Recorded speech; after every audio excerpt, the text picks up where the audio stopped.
नमस्कार, बहुत स्वागत है आपका। मैं हूं आपके साथ योगेश पांडे। खबर लखनऊ से है, जहां पर आपको बता दें कि अब्दुल्ला आजम खान की विधानसभा सदस्यता रद्द कर दी गई है। स्वार विधानसभा सीट को रिक्त घोषित कर दिया गया है और सपा विधायक अब्दुल्ला आजम की सदस्यता रद्द कर दी गई है। मुरादाबाद एमपी एमएलए कोर्ट ने 2 साल की सजा सुनाई है और 2 साल की सजा के बाद अब्दुल्ला की सदस्यता रद्द हो गई है। दूसरी बार अब्दुल्ला आजम की विधानसभा सदस्यता रद्द हुई है और 2 साल की सजा मिलने पर अब्दुल्ला की सदस्यता रद्द हो गई है। रामपुर की स्वार विधानसभा सीट अब रिक्त घोषित हो गई है।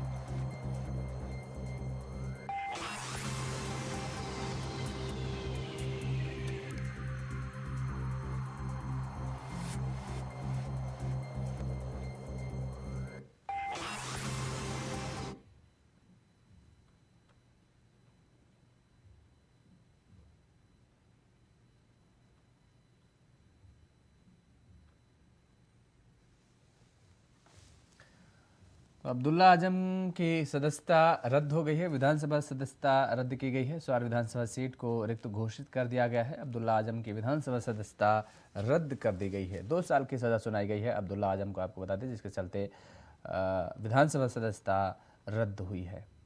और एक बार फिर से अब आपको बता दें कि स्वार विधानसभा सीट खाली हो गई है और दूसरी बार अब्दुल्ला आजम की विधानसभा सदस्यता रद्द हुई है।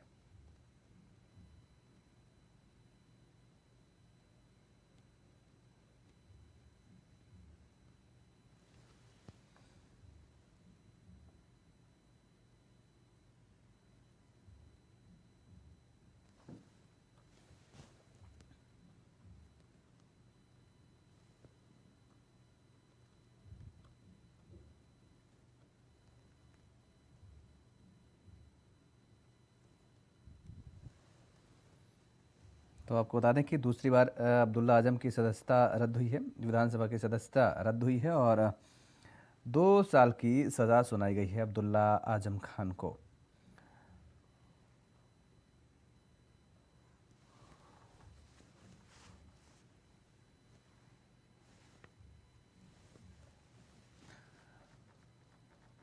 और इसी खबर पर ज़्यादा जानकारी के साथ हमारे साथ फोन लाइन पर बने हुए हैं हमारे सहयोगी अखंड प्रताप शाही। अखंड, अब्दुल्ला आजम खान की विधानसभा सदस्यता रद्द हो गई है।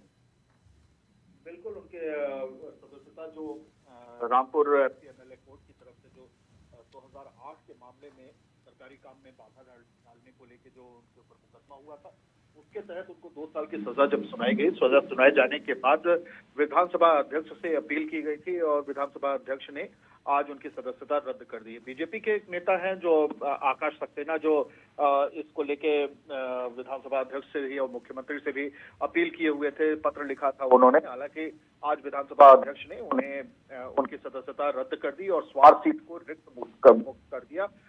वहां पे चुनाव, वहां पे खाली सीट खाली हो गई है, अब वहां पे दोबारा चुनाव कराए जाएंगे। ये माना जाए क्योंकि दूसरी बार ये विधानसभा सदस्यता रद्द हुई है अब्दुल्ला आजम की, कहा जा सकता है कि मुश्किलों से घिरे नजर आ रहे हैं लगातार।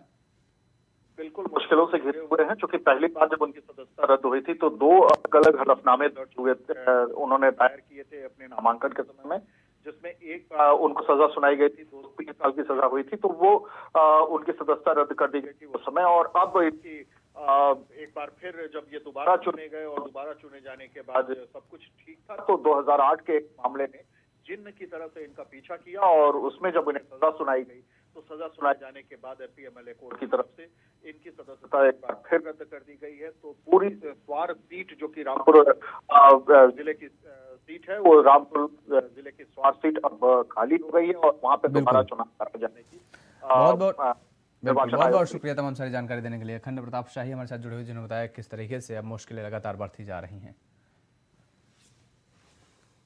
उधर राजधानी पटना में आज भाकपा माले की तरफ से लोकतंत्र बचाओ देश बचाओ महारैली का आयोजन किया गया है, जिसमें 25,000 से अधिक लोग शामिल हुए हैं और यह रैली हर लिहाज से ऐतिहासिक बताई जा रही है और बिहार के कोने कोने से भारी तादाद में लोग इस रैली में पहुंच रहे हैं।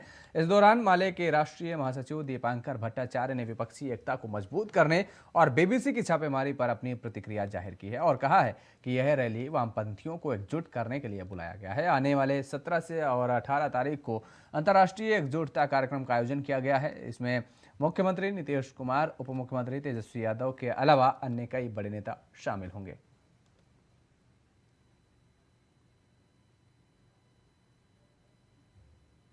पिछला महाधिवेशन हमारा पंजाब में था 2018 के मार्च में। इस बार हम पटना में कर रहे हैं और इस महाधिवेशन के ही पहले पूर्व संध्या पर आज ये विशाल रैली है, लोकतंत्र बचाओ देश बचाओ रैली।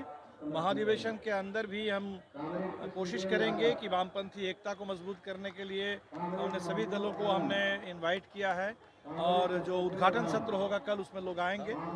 17 तारीख को एक अंतर्राष्ट्रीय एकजुटता उसका एक सत्र होगा जिसमें दुनिया भर में इस समय चल रहे आंदोलनों के कुछ प्रतिनिधि यहाँ रहेंगे और 18 तारीख को देश में संविधान और लोकतंत्र की हिफाजत करने के लिए मजबूत विपक्षी एकता के निर्माण हेतु एक बड़ा कन्वेंशन है जिसमें नीतीश कुमार जी, तेजस्वी जी, जीतन राम मांझी, हेमंत सोरेन, सलमान खुर्शीद साहब और तिरुमावलवन हमारी पार्टी के नेताओं के अलावा इन नेताओं को भी आना है और हमें लगता है कि इससे एक मजबूत संदेश जाए।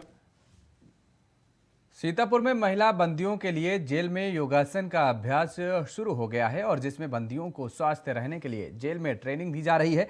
इस दौरान जेल परिसर में ट्रेनियों के महिला बंदियों को योगा कराया। बता दें कि मैनुअल के हिसाब से जेल में अब रोजाना योगा अभ्यास होगा।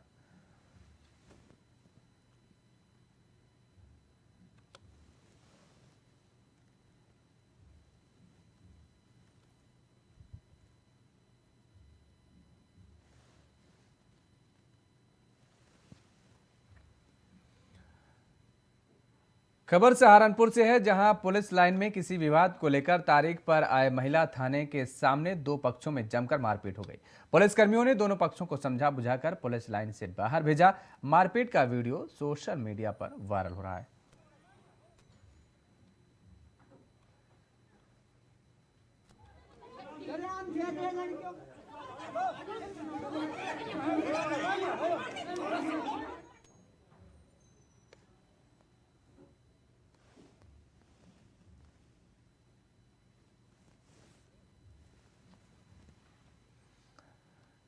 बिजनौर शहर में चोरी की घटनाएं बढ़ती जा रही हैं, जिसको रोकने के लिए पुलिस ने अभियान चलाते हुए 3 शातिर चोरों को गिरफ्तार किया है। पकड़े गए चोरों के पास से चोरी किए गए 8 लाख रुपए से ज्यादा के सोने चांदी के जेवरात, नकदी, तमंचा और चाकू बरामद किए गए हैं। पकड़े गए तीनों चोर बेहद शातिर किस्म के हैं। पुलिस आरोपियों को जेल भेजने का कवायद में जुटी हुई है।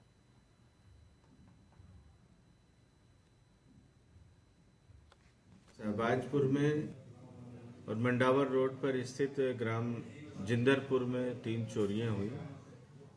आज सुबह लगभग 7 बजे के आसपास यह सूचना मिली कि मंडावर रोड पर जो आरटीओ ऑफिस है उसके पास कुछ लड़के संदिग्ध अवस्था में खड़े हैं। इस सूचना पर कोतवाली नगर की टीम ने हमारे घेराबंदी करके पकड़ा।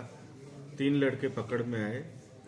इनसे पूछताछ की गई तो इन्होंने बताया कि विगत दिनों जो 2 चोरी शहर में और एक जिंदरपुर में हुई थी उसको इन लोगों ने कारित किया था अपने साथी के साथ मिलकर। इनके पास से एक तमंचा, 2 चाकू, चोरी गए आभूषण, नगद लगभग 8 लाख रुपए के जेवरात मिले हैं।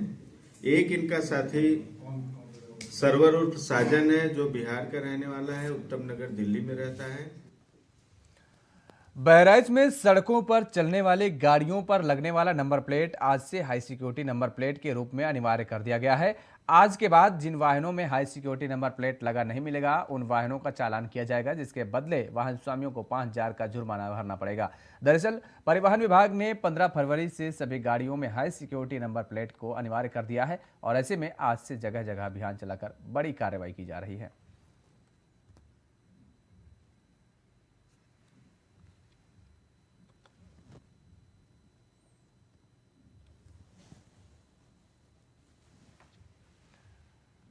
सिद्धार्थनगर के डुमरियागंज तहसील क्षेत्र के क्षेत्राधिकारी महेंद्र प्रताप राणा इन दिनों काफी सुर्खियों में है। दरअसल डुमरियागंज तहसील क्षेत्र के बेवा में एक जमीन प्रकरण मामले में क्षेत्राधिकारी महेंद्र प्रताप राणा के पास तहरीर गई थी, जिसमें रिंकू मिश्रा के तरफ से आरोप लगाया गया था कि मेरी 37 मंडी जमीन को 17 मंडी दिखाकर ताहिर जो अरनी के रहने वाले हैं उन्होंने लिया था, जिसमें जांच कर उचित कार्रवाई की मांग की गई है।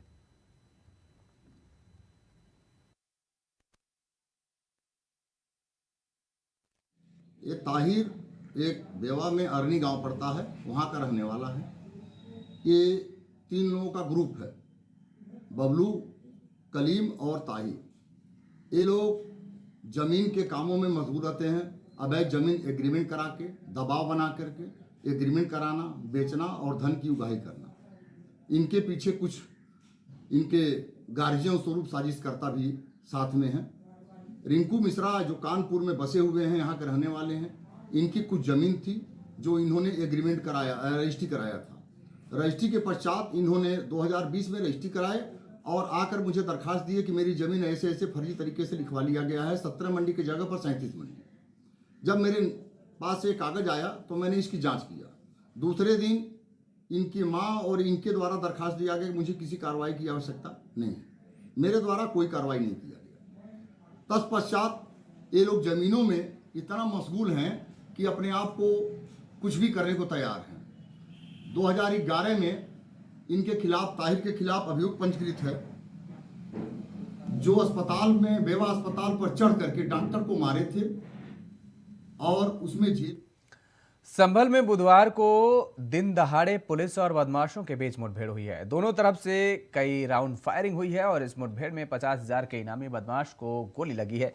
वहीं बदमाश की गोली से एक सिपाही भी जख्मी हुआ है। पुलिस ने बदमाश से अवैध शस्त्र और चोरी की बाइक बरामद कर ली है। बता दें कि संभल जिले के असमोली थाना पुलिस सैदपुर जसकोली गांव के जंगलों के पास वाहन चेकिंग अभियान चला रही थी और इसके बाद ये मुठभेड़ हुई है।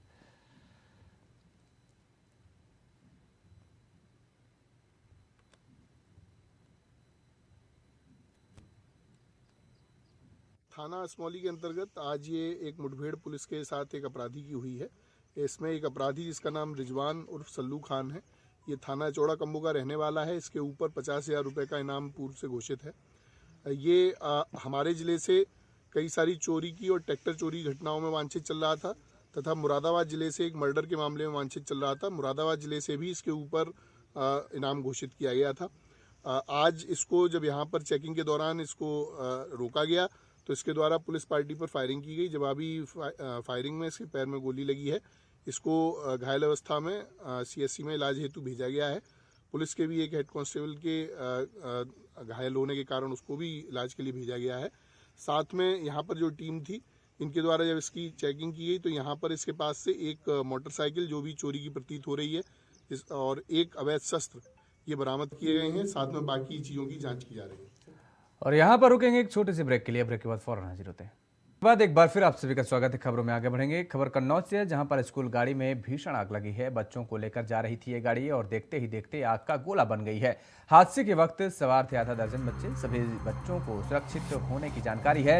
आग लगने के कारणों का पता नहीं चल सका है। मामला विष्णुगढ़ थाना के माधव नगर का बताया जा रहा है, जहाँ पर यह हादसा हुआ है। देखते ही देखते आग का गोला बन गई है स्कूली वैन और हादसे के वक्त आधा दर्जन बच्चे सवार बताए जा रहे थे।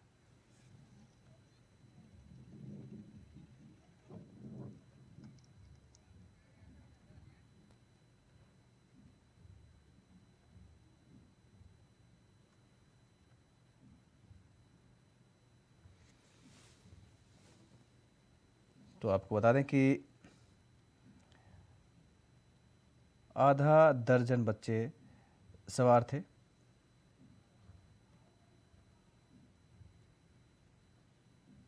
इस हादसे के दौरान, और ये बड़ा हादसा हुआ है। कन्नौज से खबर है, जहां पर एक स्कूली वैन में आग लग गई है और बच्चों को सकुशल बाहर निकाल लिया गया है।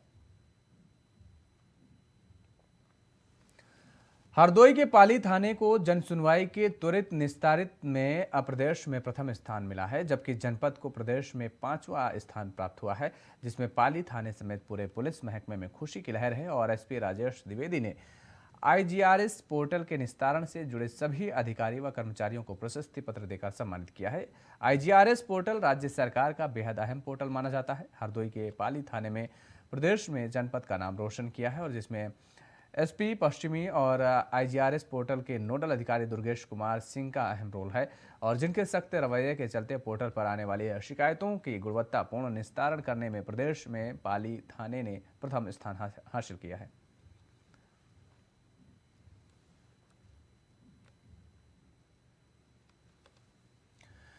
खबर मैनपुरी से, जहां पर धोखाधड़ी करने वाले गिरोह का पर्दाफाश हुआ है। कॉल सेंटर बनाकर ये धोखाधड़ी करते थे और कॉल कर खाते में मंगवाते थे पैसे। पुलिस ने 11 बदमाशों को गिरफ्तार किया है। 11,77,000 नकदी भी बरामद की गई है। 2 कार, 19 मोबाइल, 21 ATM और 3 तमंचे जब्त किए गए हैं। कुरावली पुलिस और साइबर टीम ने यह खुलासा किया है। एसपी ने 20,000 रुपए का नकद पुरस्कार देने की घोषणा भी की है।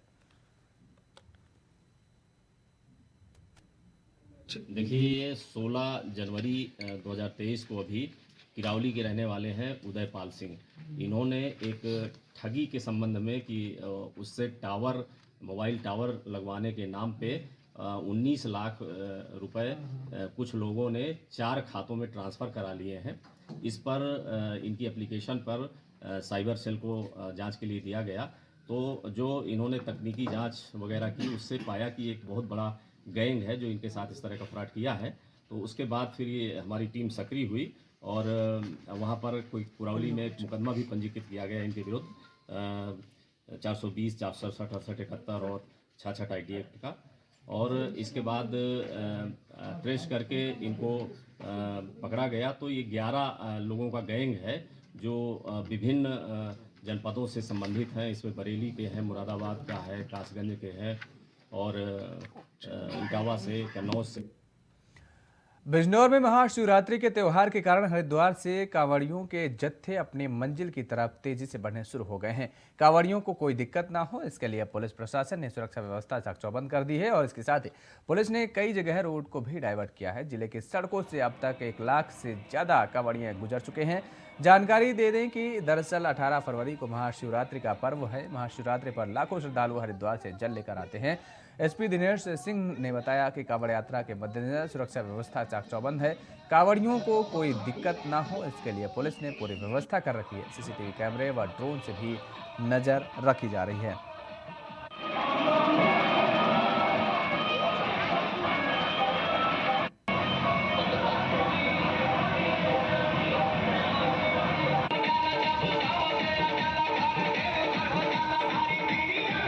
शंकर भगवान की जय, बोलो शंकर भगवान की जय, बोलो शंकर भगवान की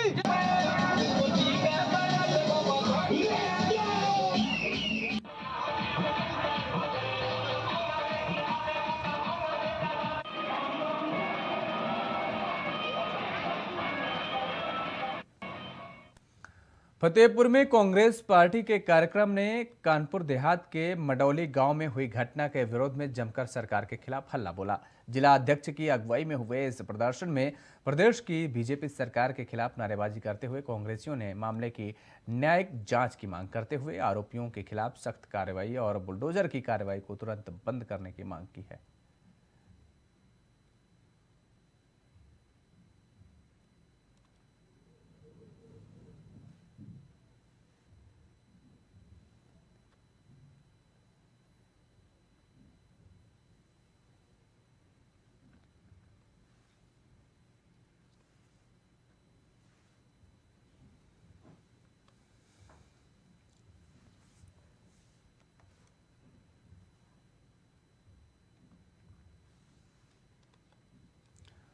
और यूपी बोर्ड की हाई स्कूल और इंटर की परीक्षा शुरू होने वाली है, जिसमें सरकार की नकल विहीन परीक्षा सफल कराने के लिए मथुरा में शिक्षा विभाग ने सभी तैयारियों को पूरा कर लिया है। और इसके लिए जिला विद्यालय निरीक्षक भास्कर मिश्रा ने जहां परीक्षा केंद्रों का निरीक्षण किया, तो वहीं जिले के सभी परीक्षा केंद्रों को निगरानी में रखने के लिए बनाए गए सीसीटीवी कंट्रोल रूम का भी जायजा लिया।